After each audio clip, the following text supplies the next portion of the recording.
হে everyone, আসসালামু আলাইকুম। Welcome back to my kitchen tube. এই সিজনে প্রচুর পরিমাণে কাঁচা আম পাওয়া যায়, আর কাঁচা আমের ললি খেতে ভীষণ মজার হয়। টক ঝাল মিষ্টি স্বাদের এই রেসিপিটি আশা করছি আপনাদের কাছে খুব ভালো লাগবে। কিছু কাঁচা আম ভালো করে ধুয়ে কেটে নিয়েছি, আর এতে দিয়ে দিচ্ছি কাঁচা মরিচ, দিয়ে দিচ্ছি ধনেপাতা। বেশ অনেকটা পরিমাণ ধনেপাতা আমি এতে ব্যবহার করছি।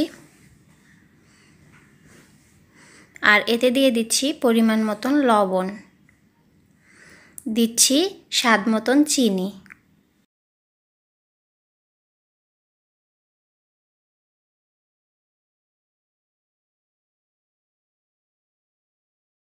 দিয়ে দিচ্ছি ভাজা জিরার গুঁড়া।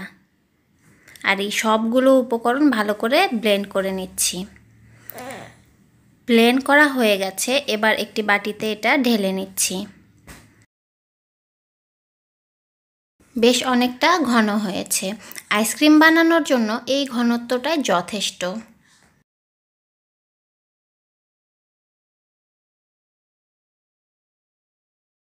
আইসক্রিম বানানোর জন্য একটা বক্স নিয়েছি।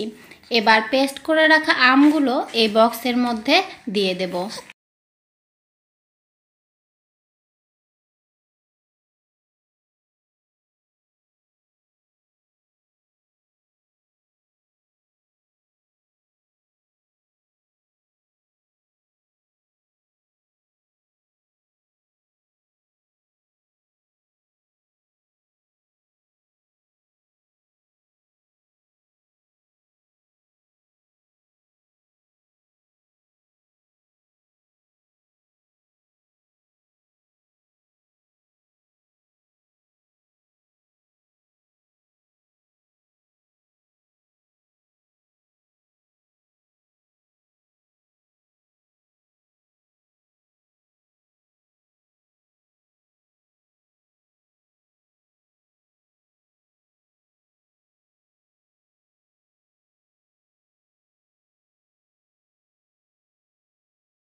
বক্সটা ভরানো হয়ে গেছে। এবার আমি এটাকে ডিপ ফ্রিজে রেখে দেব জমাট বাঁধানোর জন্য, আর ফিরে আসব এটা জমাট বাঁধা পরে।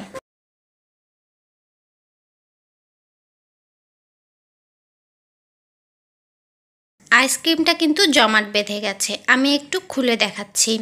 আশা করছি টক ঝাল মিষ্টি স্বাদের এই রেসিপিটি আপনাদের কাছে ভালো লেগেছে। যদি কিছু ভালো লেগে থাকে please do like, share and do subscribe.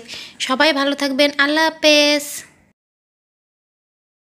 সুপ্রিয় দর্শক, আসসালামু আলাইকুম। Welcome back to my kitchen tube. আজকে কাঁচা পাকা আম দিয়ে আইসক্রিম তৈরি করে দেখাচ্ছি।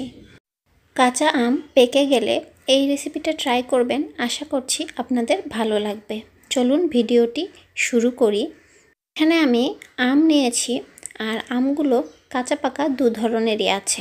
আর এর ভেতরে পানি দিয়ে দিচ্ছি, আর 1 কাপ পরিমাণ এতে দিয়ে দিচ্ছি চিনি, সাথে দিয়ে দিচ্ছি পরিমাণ মতন লবণ, সেই সাথে অ্যাড করছি ধনের গুঁড়ো, আর দিয়ে দিচ্ছি মরিচ গুঁড়ো। খুব সামান্য পরিমাণ হলুদ এতে ব্যবহার করলাম, আর দিয়ে দিচ্ছি গোলমরিচ গুঁড়ো। বিট লবণও এতে ব্যবহার করছি। এরপর ঢাকনা দিয়ে ঢেকে এটাকে সেদ্ধ করে নেব।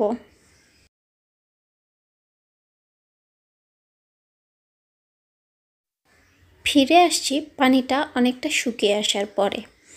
ঢাকনাটা উঠিয়ে আমি একটু চেক করে দেখছি আমগুলো সেদ্ধ হয়েছে কিনা। দেখতেই পাচ্ছেন আমগুলো কিন্তু সেদ্ধ হয়ে গেছে, চাপ দিলেই এটা নরম হয়ে যাচ্ছে।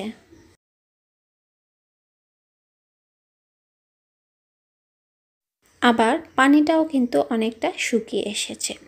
এবার চুলা থেকে আমি আমগুলোকে নামিয়ে নেব। আমগুলোকে আমি ঠান্ডা করে নিয়েছি, আর এই পরিমাণ পানি রেখেছি। এগুলোকে এখন ব্লেন্ড করে নেব পানি সহ।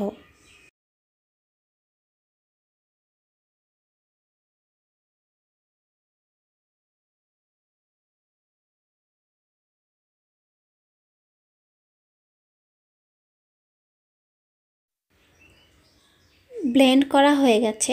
এবার যেটা করব, সরাসরি আইসক্রিমের মোল্ডে আমি ঢেলে দেব। তারপর ফ্রিজে রেখে জমাট বেঁধে নিলেই তৈরি হয়ে যাবে মজাদার টক ঝাল মিষ্টির সাথে ম্যাঙ্গো ললি। আশা করছি এভাবে আপনারা বাসায় ট্রাই করবেন।